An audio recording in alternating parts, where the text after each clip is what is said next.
No niin, otetaanpa nyt katto päällä vähän videoa. Mä otan sitten lyhyen video vielä, missä on sitten katto niin alhaalla. Kuten näkyy, niin siistissä kunnossa, että ei tällä oikein raski ajella, että ei tuu pölyjä. Tuossa on tuo maki ja tuo matkalaukkuteline. Kromit on todella hyvät.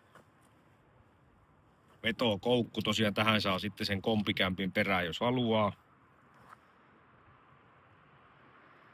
Sitten voidaan katsoa vähän vaikka noita renkaita ja vanteita tästä, niin on erittäin siistit. Mä tässä vaiheessa avaan tuo kuskin puolen oven, niin näkee tänne sisällekin samalla sitten. Eli täällä on ikäisekseen todella siistit.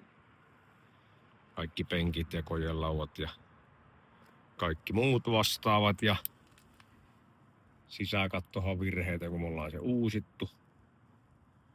Voidaan katsoa tuonne takapenkille vielä. Tää takapenkkihän lähtee sitten pois silloin, kun tuo katto on alhaalla. Sitten kierretään tänne etupuolelle. Voidaan ottaa vähän lähikuvaakin. Erittäin siisti. Tuulilasihan on eheä. Ja kromit täällä eessäkin, niin nää on niinku todella hyvät. Kaikki nämä ja tuosta ja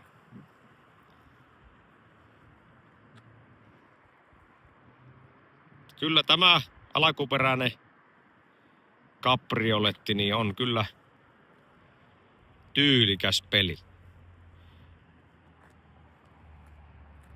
Ei muuta kuin kiitoksia videon kattomisesta ja nyt tulee toinen lyhyt video sitten vielä, missä on katto pois päältä. Moro moro!